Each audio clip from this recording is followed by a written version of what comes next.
Salve galera, tô hoje aqui com um convidado super especial, Cláudio Costa Val, é a primeira pessoa aí, eu tenho um grande carinho por você e pela escola de cinema, foi a primeira pessoa que abriu as portas para mim, confiou no meu trabalho, não só como professor, mas como técnico de som, e tô aqui até hoje, na correria do audiovisual, meu caro.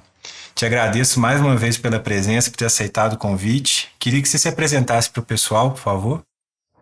Bom, beleza, Matheus, muito obrigado aí pela apresentação. Para mim é uma satisfação enorme mesmo estar aqui, podendo, contribuir com esse bate-papo, com as questões ligadas à arte, à cultura, ao audiovisual, à música, enfim, tudo aquilo que nos rodeia, nos permeia, nos faz se sentir um pouco melhores e nos dá alguma função importante dentro do nosso escopo social aí, né? Bom, eu sou o Cláudio Costaval, eu sou o diretor e fundador da Escola Livre de Cinema, sou um dos professores da escola. A escola completou exatamente agora, no mês de fevereiro, 20 anos de escola. E nessa jornada foram mais de 2.500 alunos e 350 filmes.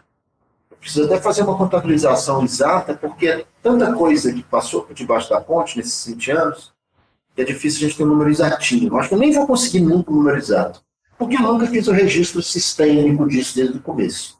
Mas são 20 anos, sendo causa e efeito, eu acho, da nossa área aí, audiovisual, cinematográfica, cultural. Eu tenho uma formação musical, estudei música há muitos anos na Fundação de Educação Artística. Depois eu estudei teatro, me formei no Teatro Universitário do FMG. Depois eu comecei a fazer jornalismo, mas larguei, mas consegui migrar para a Espanha, onde eu estudei televisão. Voltei, aí que eu fundei a Escola de Cinema, inspirado muito no modelo que eu tive lá da Escola de Televisão na Espanha. Eu só mudei um pouco a estrutura e os modos para o cinema. Tá? Mas a lógica sequencial, a divisão modular foi muito inspirada, né? Foi inspirada a estrutura no que eu vivi lá. E aí eu divido muito meu tempo, né, atualmente, com o cinema, com a escola, com a minha produção, não apenas da escola, como pessoal, da minha produtora, Tatanka Filmes, e com a literatura, que eu também escrevo, além de roteirista, eu sou autor, tenho alguns livros, e com a música, né, eu sou músico, tenho discos lançados e tal. Então é isso. A minha realidade, meu cotidiano integralmente imersa nesses fazeres. Mais É um, isso. mais um guerrilheiro do audiovisual, né?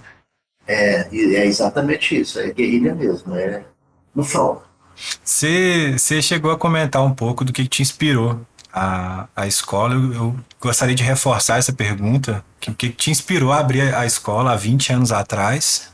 E qual que foi sua visão para a escola e para os seus alunos? Bom, na verdade, eu comecei a dar aula, foi na época que eu fui para a Espanha. Foi um pouquinho antes, no Galpão Senhor, em 99. Eu tinha feito o primeiro oficial do Galpão Senhor, do Galpão. Aí a gente fez uma peça, uma Noite de Reis, inspirada em William Shakespeare, com direção do Chico Pelúcio. E quando eu estava inserido lá no Galpão Senhor, desde o começo, eu ministrei um curso de vídeo lá, oficina de vídeo, de criação. Aí eu fui para a Espanha, fiquei um tempo lá, voltei a dar aula lá. Na verdade, eu dei aula lá no Galpão Senhor por 4 anos. 99, 2000, 2000, 2002. 2000 e 2002, eu estava dando aula também numa escola de cinema aqui de BH, que nem existe mais. Ela acabou logo logo, 2003, eu acho, 2004. Chamava Escola Dália. E aí, nessa época, a escola, né, tinha lá bastante suas limitações e tal. E nessa época veio a ideia, na verdade não foi nem a minha ideia, foi a minha noiva na época. Falou, por que você não investe, não investe em alguma coisa que seja sua, que tenha a sua cara, que você chama as pessoas que você tem confiança do meio, e cria esse projeto, né? Porque eu na época tinha uma produtora, eu tinha fundado uma produtora de cinema, com CNPJ, tudo certinho. Aí no primeiro momento eu não dei muita credibilidade para ela não, como é que as coisas caminham na vida da gente, né? Mas aí a gente teve uma mudança na nossa vida, o pai dessa minha noiva, meu sogro faleceu, e aí ela precisou muito de apoio, de amparo, de ajuda, e eu me vi na sinuca de bico. E ela me colocou na parede, né? Agora você vai ter que dar conta das coisas. É assim que as coisas funcionam, né? Nem tudo são flores, né? A gente acha que é tudo maravilha, mas o glamour passa longe de quase tudo na vida, né? Então, aqui as pessoas não veem o que está por trás, a dureza que está por trás. Só a gente Aí, sabe a nossa cozinha, né, brother? exatamente. Aí foi assim, cara. Aí em 2003, tanto é que a gente casou em 2004. Olha como é que são as coisas. A escola que me deu estrutura para poder organizar a minha vida, a nossa vida, e aí eu pude me casar de novo, né? Que foi o segundo casamento, aquela coisa toda. Então a escola surgiu em 2003, muito da minha motivação por eu ver que não tinha uma formação sistêmica aqui em BH, de cinema, de audiovisual, não tinha. Eram só cursos esporádicos. Tinha essa formação mesmo que a gente vê, uma formação que é não acadêmica, né? Não tem esse academicismo todo, essa coisa toda. É um ensino que eu acredito. Esse ensino que vai do empirismo e da nossa experiência, e enfim, daquilo que a gente vai aprendendo, e estudando, difundindo e aperfeiçoando.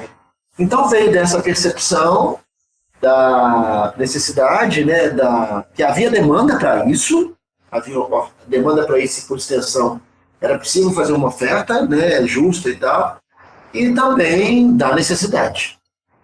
Da necessidade. A escola nasceu assim. Em fevereiro eu abri as matrículas para as primeiras turmas em janeiro de 2003. Era no centro ainda, uma sala que eu tinha no centro, quando era a minha produtora, na Rua da Bahia. E aí, em fevereiro, que as atividades de fato começaram na escola. Fevereiro de 2003. Foi assim. Eu nasci há 20 anos. Rapaz, você tem estrada, hein? Não é? E aqui, cara? Aqui, ó, os pelinhos brancos já, ó. Bicho. Sei como é que é, eu tô chegando aí, cara. Você comentou, cara, sobre o início aí, que não havia muito desses cursos, eram cursos mais esporádicos. Na escola hoje, assim, o que você acredita que são as habilidades mais importantes, assim, que os alunos precisam desenvolver e como que sua escola ajuda nisso? Eu acho que tudo é importante. A gente falar que uma área do cinema é mais importante que outra é a gente incorrer num certo levianismo, né? A direção de fotografia é importante, roteiro é importante, mas direção de arte é importante, acaba que tudo é importante. Porque fazer um filme são as várias mise-en-scènes colaborativas, né? A mise-en-scène do todo, ela se constrói a partir das mise-en-scènes dos departamentos, e de cada função, de cada pessoa que está inserida dentro do contexto, desde daquelas funções aonde tem mais tomada de decisão, até aquelas funções que são mais operacionais mesmo. Então, o que eu percebo de maneira geral, é que a procura do meio, das pessoas que têm a vontade de começar a fazer audiovisual, até mesmo daquelas que já estão inseridas em algum nível, né, no audiovisual, que quer que seja fazendo suas obras assim, meio individualmente, ou com um grupo de amigos, sem muita técnica, aquela coisa toda, aquelas pessoas que têm visão mais diletante, enfim. Quando a pessoa busca a escola com o objetivo de fazer alguma coisa, de produzir, a gente tem aquelas áreas, aquelas funções, aquelas aptidões que são mais procuradas, que é roteiro para cinema, direção cinematográfica, direção de fotografia, operação de câmera, edição. Eu acho que o básico é isso, que é o que seria, em teoria, o que as pessoas classificam como mais importante na cabeça de cada um, pela vocação de cada um. Mas eu acho que todo fazer é importante. O som é importantíssimo, é fundamental, tanto é que o nosso ofício é audiovisual. E repare que o áudio vem antes, audiovisual.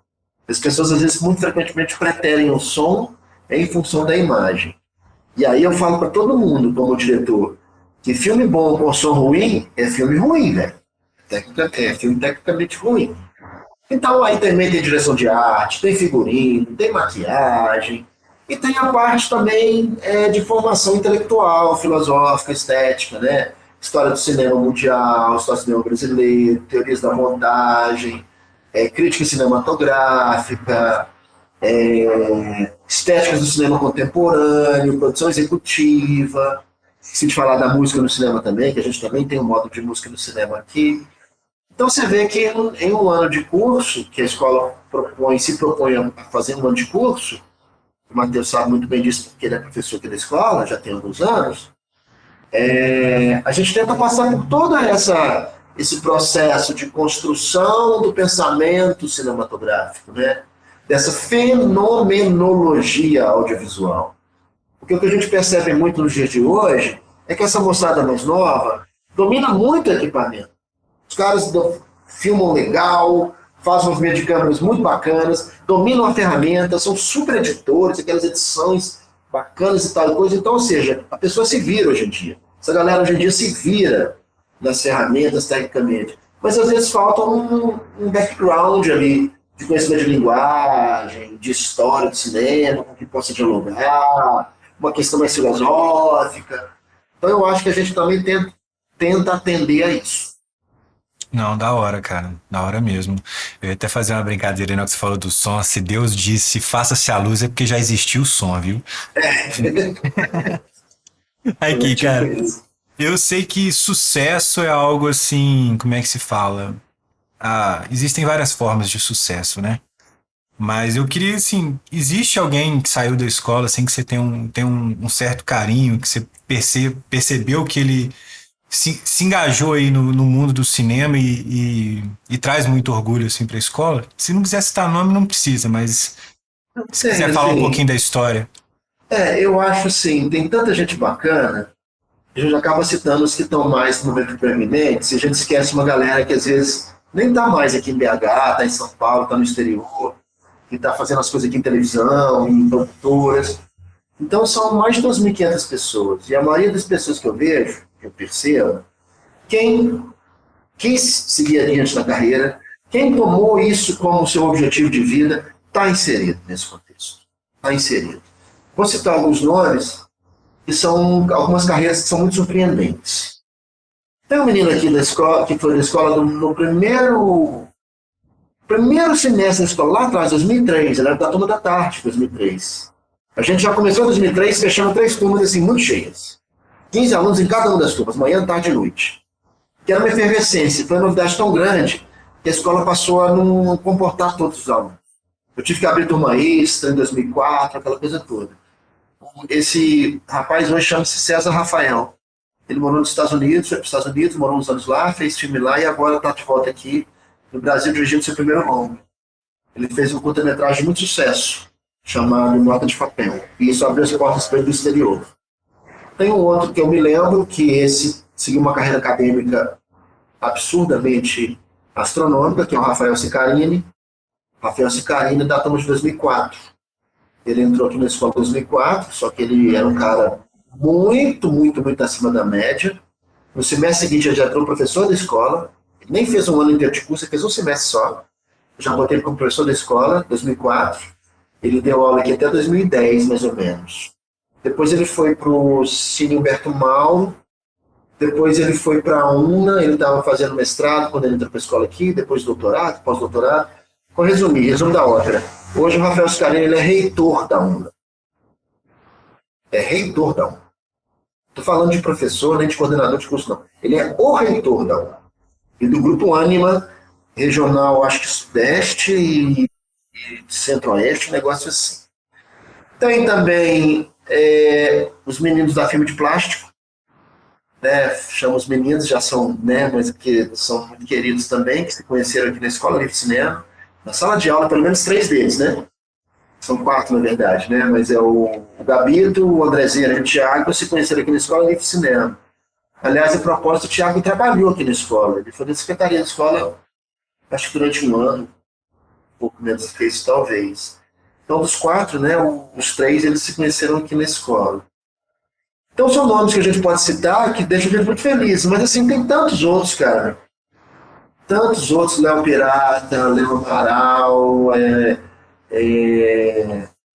porra, tem a Mariana, tem, cara, tanta gente que a gente vê e a gente Não, foi com dó de não falar todos os nomes, sabe? e acabar esquecendo alguém, né? Sempre tem E a gente acaba não dando a moral que tanta gente merece ter, sabe? Sei Mas enfim, perfeitamente. a gente Cara, fica muito feliz de ver isso aí acontecer, esse movimento todo acontecer. Chegou um momento aqui em Belo Horizonte que agora existe a UNA, existe o curso superior, né? É diferente. É uma outra proposta e um outro objetivo. A pessoa que faz curso superior é um outro objetivo de cinema. Porque, a bem da verdade, você não precisa fazer curso superior de cinema para estar atuando no cinema. Mas, enfim, isso é uma outra questão de nem precisa entrar nela agora. Mas, assim, houve um período aqui em Belo Horizonte que a maioria da galerinha que estava fazendo cinema em BH tinha sido passado pela escola, cara. Era assim, era inacreditável. não, isso é bom Era um negócio demais. que deixa a gente muito feliz, cara. Porque você vê que, ou seja, tem valido a pena, apesar das dificuldades, que não são poucas, que a gente passou no decorrer desses anos todos, a gente teve muitos altos e baixos, né? Mas tem valido a pena. Cara, teve uma amostra da escola que eu fui, foi lá no, acho que Sesc, no Rio de Janeiro. No Ela. Sesc Paládio, Isso. Não foi a última, eu não consegui porque eu acabei tendo uns problemas. Foi uma anterior a ela e você fez uma descrição sobre a escola que eu achei genial, que é quando você coloca sobre o conceito de livre, a escola livre. Que eu gostei muito, eu gostaria que você repetisse isso, por gentileza, até para a gente ter esse conceito da liberdade que você dá para os seus professores e até os seus critérios de admissão. Não fala assim, eu percebi que ele tem muito mais um lado humano, um lado de engajamento até da própria pessoa, do que, né, você ficar buscando ali os bullet points no currículo da pessoa. E queria que você falasse isso quando você procura para uma pessoa estar aí presente ao seu lado, lecionando na escola de cinema. tá? Eu não lembro exatamente o que eu disse, porque a gente às vezes vai no ímpeto da inspiração e acaba falando coisas que a gente não lembra. Mas eu entendo o conteúdo, né? O conceito, sim, ok, né? Eu acho assim, você falou uma coisa interessante, porque ao mesmo tempo que hoje eu sou diretor da escola de cinema e sou também professor, eu também participei por muitos processos seletivos na minha vida. Em grande parte deles, eu diria a maioria, eu fui reprovado. Então eu acho que processos seletivos, cara, são assim, às vezes me parecem que beiram o patético. São coisas que assim, as empresas escolhem não é pelo verdadeiro valor do cidadão, é pelo que aparece no currículo, é pela formação acadêmica, é pelo não sei o quê, que na verdade não se traduzem efetivamente em qualidade, em vestir a camisa e em ser uma pessoa que realmente que vá contribuir de uma maneira acima da média ou daquela coisa toda que a gente vê os profissionais atuantes aí em algumas empresas que na maioria das vezes nem gostam do lugar que estão trabalhando, né? Eu mesmo, todos os lugares que eu passei na minha vida, eu detestava, cara. Eu me auto-sabotava para poder ser mandado embora porque eu não gostava, né? A maioria das vezes. Então, enfim, eu acho assim, você está certo nisso. Uma coisa que a vida vem me ensinando, e a duras penas, é que eu prefiro estar acompanhado de pessoas que são muito esforçadas do que pessoas que são muito talentosas. Porque a pessoa que é muito talentosa e ela é folgada, não chega no nível que o cara que é muito esforçado chega. Não chega no nível que o cara que tem uma dedicação e um foco, aquela coisa toda chega. Eu gosto mesmo de trazer para próximo da gente aqui pessoas com quem a gente tem afinidade. Não é raro um ex-aluno da escola virar professor da escola. Isso já aconteceu inúmeras vezes. Inúmeras vezes. Posso citar atualmente o Juliano Jubão, da aula de música no cinema, o Renato Duarte, que foi agora no começo do ano para trabalhar na Colômbia, que dava aula aqui de After Effects e de animação. O Léo Amaral, que já foi daqui, deu aula aqui na escola. Cara, na hora que a gente vai falar, a gente acaba esquecendo de novo, mas são vários. Então isso é muito comum. Agora, pegando esse conceito que você disse, tentando traduzir essa minha lógica, esse pensamento aí em conceito, eu acho que eu devo ter falado algo do tipo: escola livre de cinema, onde todos nós somos livres para produzir, para ter ideias, produzir, desenvolver ideias, produzir filmes e seguir adiante junto. Professor e aluno, para mim, depois de um certo ponto, está no mesmo nível. Corpo docente e corpo discente faz a diferença aqui na sala de aula.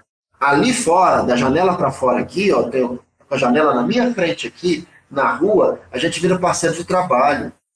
Para mim, a maior alegria do mundo é virar parceiro de trabalho, é ser dirigido por alguém que passou aqui pela escola. Isso para mim é uma coisa assim. E olha que, às vezes as pessoas ficam meio sem graça, tá dirigindo o professor, o ex-professor, eu viro e falo, cara, eu sou apenas o que eu tô, vou fazer apenas o que eu fui contratado para fazer. Tipo assim, quero saber de mais nada. Quero saber de mais nada. Então, tipo assim, isso pra gente é muito bom. Porque a gente vê, cara, não tem aquela máxima que o pupilo supera o mestre? Os meninos da filmes de plástico aí chegaram num nível que a gente nunca vai chegar, cara. Então, quer dizer, você tem que aplaudir. Chegar num nível de conhecimento em que se trata, o cara, o Marte 1 foi indicado para representar o Brasil no ganho do Oscar. Isso é algo absolutamente impensável. Impensável. O filme de BH, de Contagem, do bairro milanês, velho, para. Entendeu? Então, tipo assim, é um negócio que a gente é partícipe disso, a gente está envolvido nisso. Então, isso para mim é muito bom. O conceito de livre, para mim, é esse. Quando veio a ideia de botar o nome de Escola Livre de Cinema, é isso, da liberdade criativa. Que a gente possa ter liberdade criativa e que possamos trabalhar juntos. Somos livres para trabalhar, ter ideias, produzir e fazer muitos filmes juntos. Eu acho que deve ter sido isso que eu falei. Foi, cara, você passou. É isso mesmo. Eu acho que é algo que até me brilha muito aos olhos quando eu falo que eu dou aula na escola de cinema, e eu falei disso até hoje de manhã numa entrevista de emprego. Então, assim, é um lugar que dá muito orgulho, Cláudio. E eu, como eu te falo, desde 2019 eu tô com vocês. Para mim é algo de muito valor. Não Que falo bom. falando Eu de valor também fico profissional. feliz que você esteja aqui. Fico feliz que Muito esteja obrigado, aqui. cara. Foi assim. E você vê, como a gente se conheceu. É um exemplo aqui para a galera que estiver assistindo. Como é que a gente se conheceu? Precisou de um professor, que a gente sempre precisa renovar. Às vezes os professores da escola estão comprometidos, porque todo mundo aqui é profissional da área. Então acontece, às vezes, de não dar. Tem um calendário, o velho pintou uma série para fazer, vou ter que ficar 3 semanas fora de BH, um mês, 2 meses. Cara, faz parte da vida. Faz parte da vida. Aí pintou, né? Tipo assim. Aí acabou que chegou o seu nome, eu não te conhecia, chegou o seu nome, eu entrei em contato com você e tal. Eu nem vi currículo, cara. Eu fui pelo papo, pelo que eu senti que você podia dar e pelo seu envolvimento, pela coisa. Tem coisa na vida que não precisa de ficar nessa coisa de. Ah, vou ficar olhando que tem. Ah, mas o cara não tem essa formação aqui e tal. Coisa. Assim, velho. E aí, cara? Bota Não. muita fé. Aproveitando então, cara, eu queria que você falasse para quem quiser fazer parte da escola enquanto aluno, como que faz para entrar em contato, se matricular, quando que abre matrícula. Sim. Bom, a gente tem um site, mas o site está bem desatualizado. Eu confesso que tem que dar uma garibada nele. Então, o que a gente usa muito como divulgação é, sobretudo, o Instagram. Instagram. O Facebook a gente nem está usando mais da escola. O Instagram a gente divulga muita coisa. Tem uns canal no YouTube também, da Escola de Cinema, que tem muito filme lá. Então, a pessoa pode entrar em contato, costuma entrar em contato sempre pelo WhatsApp da escola, que é 31 99571 9127, pelo perfil do Instagram da Escola Livre de Cinema, que é Escola Livre de Cinema BH, pelo e-mail, escolalivredecinema.bh@gmail.com, pelo nosso telefone fixo, 31 2573 0333 437. Nossa, telefone fixo a gente nem usa mais, Nem né? uso isso mais, só os antigos. Mas, cara, se quiser me passar, eu vou anexar tudo no vídeo, tudo na descrição. Eu vou te passar, 2573 0337. Acho que é isso. Muito excelente. Mas enfim, então é isso, assim. E todo semestre a Escola Livre de Cinema abre turma nova. O aluno pode entrar, às vezes, no decorrer do semestre, porque, assim, como são módulos sequenciais, as pessoas às vezes não entendem a estrutura, porque nem tudo tem essa estrutura, assim, né? A gente vem segundas-feiras, são os módulos mais técnicos. Linguagem, técnica cinematográfica, fotografia e estilo, direção de fotografia para cinema, som no cinema e vai. Quartas-feiras são os módulos mais voltados para narratologia, para mise-en-scène, para estética. Embora tudo seja estético, né? Claro. Há uma transdisciplinaridade muito grande no cinema, né? Roteiro para cinema, direção cinematográfica, produção. Sextas-feiras são os módulos mais voltados para o estudo da história. da percepção histórica, história do cinema mundial, história do cinema brasileiro, teorias da montagem cinematográfica. Lá no finalzinho entra música do cinema, entra. Isso no primeiro semestre, hein? Só no primeiro semestre. Entra maquiagem para cinema e tal. No segundo semestre tem outros modos. Mas a gente segue essa lógica. Então tem gente que às vezes entra no decorrer do semestre. Ah, não fez o roteiro, o modo de roteiro, mas pode fazer a direção cinematográfica. Porque o roteiro vai fazer no semestre seguinte. Pode-se fazer assim. O fato é que no final de cada semestre a gente abre turmas novas. Agora nós estamos em março ainda, né? Então, próximas turmas, o segundo semestre deve começar a abrir em junho, talvez. Maio, final de maio, julho, agosto.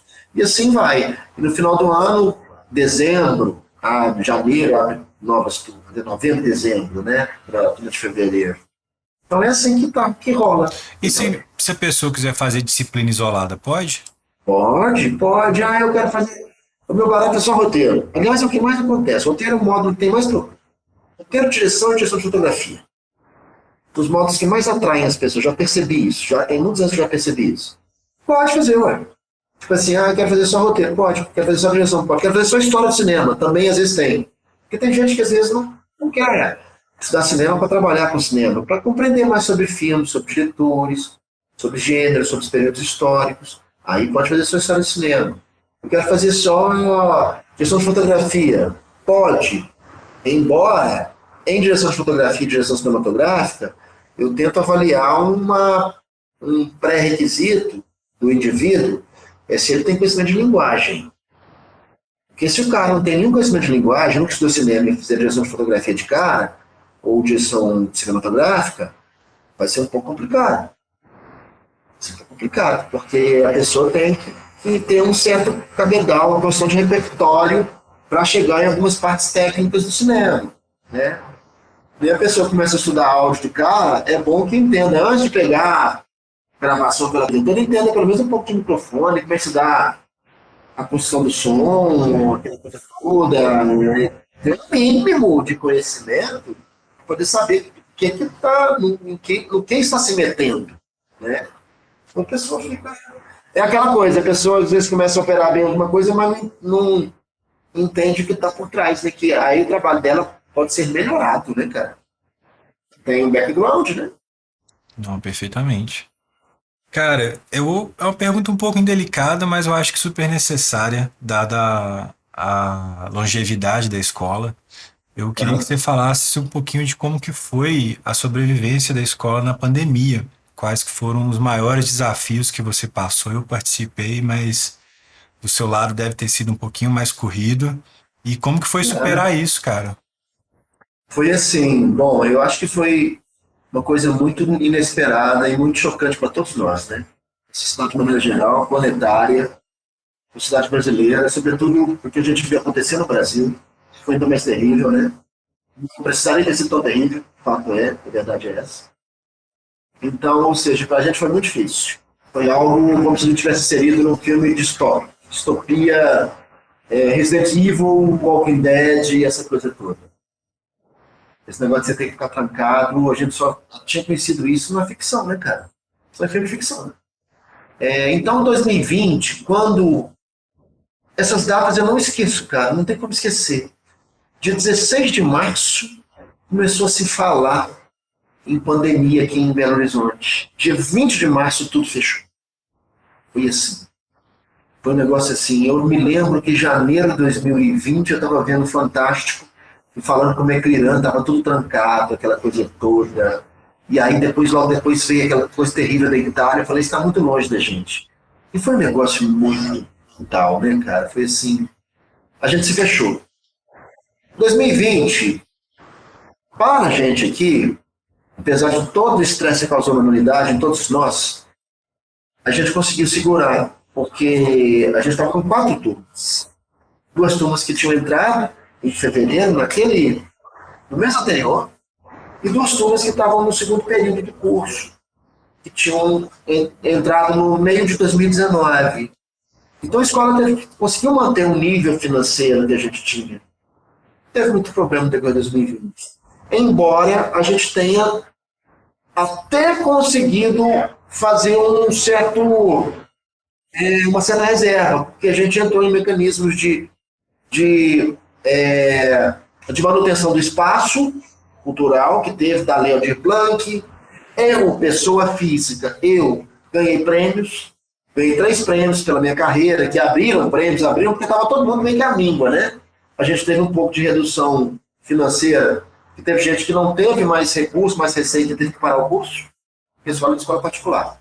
Então, a mensalidade era um custo bem baixo, bem barato, mas a gente cobra mensalidade para manutenção de espaço, pagar todo mundo, professores, todos nós. Então a gente teve uma redução, mas deu para manter em função disso, né? Ganhei prêmio quando de um roteiro de longa que eu escrevi, ganhei um prêmio para poder publicar um livro, exploração do espaço, que na verdade não é nem prêmio, era um subsídio que eu tive que prestar conta e dar contrapartida, dar cursos como contrapartida, cursos gratuitos, que não é assim que fala que é vida boa para artista, você não é assim. Você tem que dar um retorno daquilo que você recebe. Todo mecanismo de incentivo é assim. 2021 foi mais complicado. A gente achou que a pandemia ia acabar, ia passar, e não apenas não passou, senão piorou. 2021 piorou. Foi uma época de 2021 que assim, foi assim, cara, foi muito desesperador. Muito desesperador. Mas a única diferença é que 2021 já começou a ter vacina, né? Uma vacina, então a gente começou a respirar um pouquinho mais, mas financeiramente foi mais complicado que 2020. Mais complicado. Essa coisa de abre, fecha, abre, você não sabe o que fazer, você fica meio que na avenida, e agora? Projetos que seriam presenciais foram abortados. Porque 2020 a gente nem pensou em nada presencial, não teve. 2021, vamos fazer alguma coisa presencial? Aí você chega a divulgar, e depois fecha. Aí não tem. Aí eu vi uma possibilidade, assim, em outubro eu fui para Portugal, fui trabalhar em Portugal, fui estudar, fazer um mestrado em Portugal, deixei meu filho aqui na escola de cinema, o Pedro, por conta da escola, eu gerenciando de lá, ele aqui, a gente teve turma só online, tivemos uma turma pequena presencial, mas era híbrida, que a minha parte, minhas aulas eram online, e isso permaneceu até julho de 2022, quando voltei para cá. E aí a gente já estava numa situação um pouco melhor. 2022 já deu para, segundo semestre, deu para respirar um pouco melhor. A gente já tinha começado a turma presencial, né, em agosto. Até então não estava acontecendo. Então foi isso, cara. Foi assim, foram bem triênio, né? 20, 21 e 22 de muita incerteza, né? De muita pisando em ovos, sem saber direito o que fazer. E a gente vendo o caos ao nosso redor. Ano passado o nosso espírito abrandou um pouco, o coração abrandou um pouco, mas a gente estava vendo só a catástrofe acontecer por conta de um desgoverno. Então, assim, de uma coisa muito insana, muito bizarra. Mas foi assim, cara. Enfim, acho que eu me estendi muito no relato, mas é que realmente não foi fácil, não. Não, eu acho. Eu acho que deve ter sido difícil para todo mundo. Foi, nossa, eu vi a minha. Eu tinha acabado de chegar em Belo Horizonte, quando eu comecei a estabelecer, eu lembro, tava assim, cara, segundo mês de fevereiro tava bom pra mim, cara, indo muito pra rua, né, som direto na época. Uhum. Comecei a entrar nas produtoras, a minha renda foi assim, a 2% do que eu tava recebendo, foi desesperador, cara. Eu falei, cara, o que que tá acontecendo? Foi aí que eu tive que me renovar, ir para publicidade, para o marketing, hoje trabalhar muito mais com vídeo, edição de vídeo do que som. Eu não tenho nem mais os equipamentos de som direto, nem tem mais aqui mais, saca? Eu tenho no máximo uma lapela para gravação, assim, de depoimento e a minha câmera, cara. Doido demais isso, né, cara? Eu também tive que me reinventar muito, assim. Tive que abrir mão de algumas coisas. Eu tinha um estúdio de música de ensaio, cara. Tive que desfazer dele também. Essa minha ida para Portugal, essa migração para lá e tal.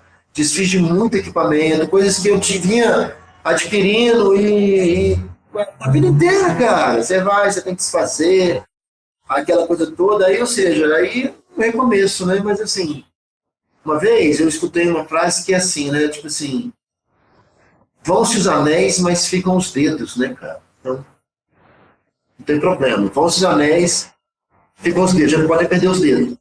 O anel a gente adquire de novo, de algum jeito. Às vezes eu tenho um anel melhor. Exato. Exatamente, É. cara. Não me arrependo de nada. Também não, também não. Às vezes a gente para e pensa, talvez aquilo eu tivesse guardado. Cara, eu quase vendi meu violão. Ainda bem que eu não cometi esse crime. Eu quase vendi meus contrabaixos. Também não. Comprei um violão na Alemanha quando eu estava lá no ano passado, começo do ano passado, uma bocadinha na Alemanha também, para tocar na rua. Toquei muito na rua em Portugal, coisa que eu não tinha feito aqui. Me inventei lá, toquei pra caramba na rua, ganhei grana e viajei com a grana que eu toquei, ganhei tocando na rua. Toquei em bar, lancei meu disco lá. Tipo assim, eu entrei chutando a porta, né, velho? Tipo assim, entrei, que rolou, mas assim, o que rolava, a gente recebe muito nãos, mas a gente recebe alguns sims. E são os sims que fazem a gente caminhar. Mas eu vendi meu estúdio, vendi bateria, vendi mesa de som, vendi PA, vendi os violões, violão elétrico, violão acústico, violão de 12, cavaquinho, ampli de baixo, ampli de guitarra, teclado, gaita de fole, cara, tudo. A vida inteira. Cara, então, já que nossos ares melhoraram um pouco, né? A gente hoje não usa nem máscara. Eu queria, assim, foi uma guinada, né? Até por isso que eu fiz essa pergunta indelicada primeiro. E hoje, assim, até com o novo governo que a gente está vivendo, com a volta do Ministério da Cultura, como que você vê a indústria do cinema atualmente? Assim, você acredita que a gente vai voltar a trabalhar mais, com mais incentivo? E principalmente a escola. Você acha que a gente vai voltar a crescer enquanto instituição? Ó, eu não só acredito, como eu tô colocando todas as minhas esperanças nisso. Eu acho que a volta do Ministério da Cultura, para mim, é um sinal muito, muito significativo, muito inequívoco, de que vamos voltar com o Fundo Setorial do Audiovisual. Vamos voltar com o BRDE, mecanismo de financiamento, vamos ter editais, vamos ter o Lula, falou isso quando foi eleito, e acredito que ele vai cumprir, né? A gente acredita nisso, que vai botar dinheiro na cultura, porque a cultura é a base do povo, aquela coisa toda, a arte que a gente produz, o Brasil é único na sua produção artística, isso é divisa para o país, eu acho que isso é divulgar o nosso país lá fora, então eu acredito muito nisso, a lei Paulo Gustavo daqui a pouco é uma realidade, vai ser uma realidade, então, enfim, espero que a gente tenha acesso, que não apenas os grandes tenham acesso, as grandes produtoras que eu digo, mas o produtor mediano e pequeno também. Então, eu acredito muito nisso, embora historicamente sempre tenha sido muito difícil você acessar determinados recursos. Porque você tem as grandes produtoras que acabam que abarcam isso. Não é fácil acessar, o recurso existe, mas não é tão fácil acessar, porque você tem uma coisa muito massiva de grandes produtores, então a meia dúzia de produtores no Brasil que realmente ditam as regras do mercado, a gente tem que criar mecanismos que são mais linhas de financiamento que privilegiem determinados produtores que são menores no mercado. Que não é essa meia dúzia de caras aí que ditam a cátedra, né? Mas eu acredito nisso, eu acho que a tendência aqui, que aqui é a nossa instituição, a gente também volte no padrão que a gente estava pré-pandêmico, né? 2018, 2019, assim, então acho que a tendência é essa. A gente já está vendo agora isso, como que a procura já aumentou demais agora na virada do ano, começo do ano.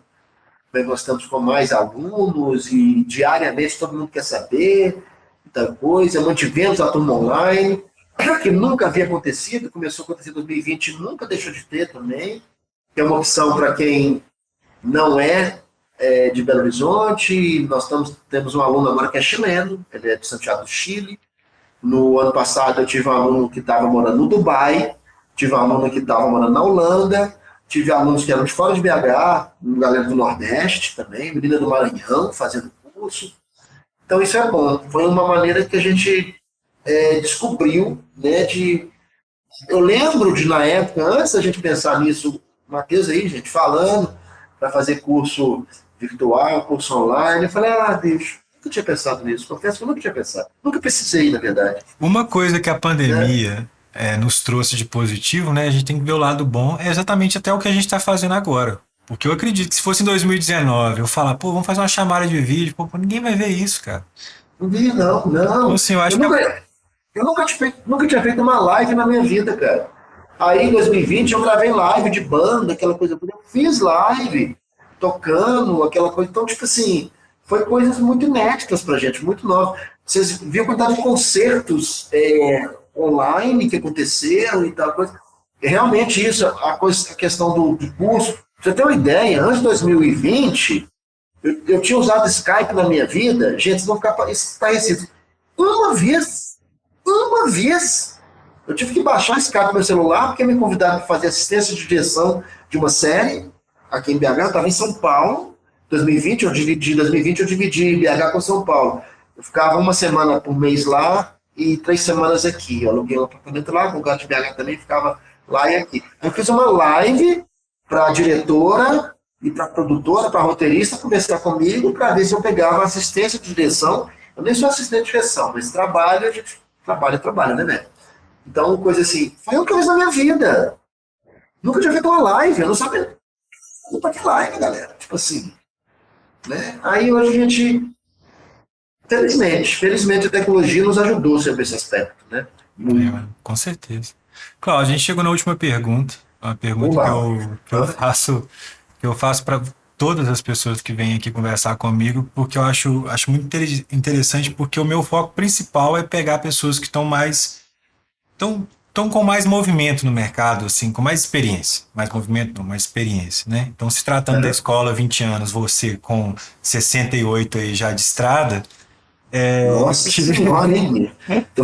Comecei a fazer cinema na época do cinema mudo, né? Na época que só surgiu, né, cara? você... Manuel de Oliveira, tipo assim, então, cinema preto e branco. Antes da fotografia colorida, antes do homem descer na lua. É por aí, meu irmão. É por aí, meu. Já existiu o Cláudio. O homem não saiu da Terra plana e não pousou na lua que não é plana. Muito Tipo bom. isso, mas enfim. São conselhos, assim. Quais conselhos você daria pro Claudinho, cara? Cara de 20 anos atrás, lá 2003, o cara que tá começando com a escola de cinema. Algo que passou pela sua cabeça, assim, que você, pô, cara, se alguém tivesse me dito isso, o que você se diria Nossa, se olhasse no espelho? nossa.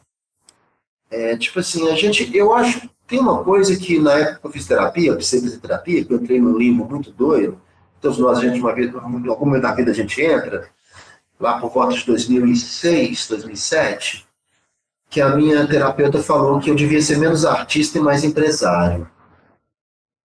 Isso sempre me pegou muito, sabe, assim, porque eu sempre tive um viés, uma observação da vida muito artística, muito poética, muito estética, né? Eu acho que, de certa forma, isso atrapalha o lado empresarial, mas eu nunca pensei em ser diferente, não. Quis ser mais empresário que artista, não. Nunca quis. E, graças a Deus, cheguei até aqui, conseguindo manter a minha visão mais ética da vida e menos financeira, digamos assim. Sobre esse aspecto de colocar o dinheiro acima das coisas. Mas eu acho que, talvez, eu tivesse, nos vários momentos de dificuldade, pensado em fazer mais reserva. Talvez nos momentos que eu tive uma certa facilidade financeira, investir em algum equipamento que depois eu não tive condição de comprar. Algumas coisas que são mais pontuais, assim. Eu acho que eu não mudaria muito a minha jornada, não, sabe? Algumas coisas que, se eu for voltar e começar a observar, talvez mais do lado pessoal, mais do lado humano até, eu acho, assim, algumas coisas, alguns erros que a gente faz, algumas análises equivocadas, alguns projetos que a gente entra que a gente vê que não vai dar certo. Mas não é coisa, no geral, eu acho que eu teria seguido uma trajetória muito parecida. Bem parecida mesmo, assim, sabe? É bom escutar isso, cara. Isso é bom escutar. Porque não dá pra Quem é gente. feliz consigo mesmo, cara. Quem curtiu a sua própria caminhada é muito feliz consigo mesmo. Eu acho isso Porque, importante. graças a Deus, nesses 20 anos eu tive mais momentos bons, momentos difíceis, ruins, momentos mais positivos que negativos. A gente tem momentos muito negativos, muito ruins, né? A gente tem momentos assim. A gente tem perdas também, né? São 20 anos, então, pessoas que estão na nossa vida às vezes se vão, aquela coisa toda, perdi minha mãe, aquela. Então, tipo assim, é muita coisa que passa. Né? Então não dá pra gente fugir aí. Isso é que nem aquele filme Clique, né? Você ficar passando o que é ruim da vida e viver só um momento bom, cara, você vai entrando numa furada. né? Porque os momentos difíceis ensinam a gente. Então, acho que eu não faria muita coisa diferente, não. Uma coisinha ou outra, tipo assim, ó, eu voltando lá, né, que nem De Volta ao Futuro, o cara que fala que leva, dá o manual dos jogos do século XX para você poder ganhar e ficar milionário, eu ia dar algo tipo assim, ó, sabe aquele dia lá, aquela coisa lá? Vai não, tá? Faz não, tá? A teta não vai não, tipo assim, uma coisa ou outra, assim, sacou? Joga aqui na Mega Sena aqui, ó, joga nesses números aqui, ó. Não, boto muita fé. Cláudio, de coração, cara, muito obrigado, de verdade, pela disponibilidade de estar aqui, cara, de contar tudo isso aí pra mim. Tem muita coisa que eu não imaginava, tem muita coisa que realmente me fez ficar mais fã de você e da escola. Tenho muito Bom, respeito por cara, você, pela escola, todo o seu trabalho. E desejo vida longa aos dois. Muito obrigado, viu? fico muito feliz, se Deus quiser. Vida longa e próspera para todos nós. Paz, saúde e amor no coração e que 2023 seja melhor que o triênio passado, né? Os últimos. Que a gente vive em 2023, coisas melhores que nos últimos 4 anos. Não é difícil imaginar que viveremos, né? Mas assim, a gente espera e tudo de bom também, cara. Fico muito feliz. Não é a primeira vez que a gente faz projetos para além da escola juntos, né? Já fiz live no lado A show virtual. Show que nós fizemos na época da pandemia, aquela gravação no estúdio, Sim, tocando foi. Lá do ar e em tal. casa. E lá do ar em casa, gravamos também Camisa de Vênus, cada um na Gravamos sua pro meu casa. pai, Dia dos Pais. Eu vou linkar Pois aqui é, pra você vê nós. que... Mas que bom, fico feliz também. Obrigado por ter me convidado e por ter estar contribuindo num projeto tão bacana, Não, tamo junto, tão cara. legal. Um abraço, viu, Cláudio? Tudo de bom. Obrigado, valeu. É nóis.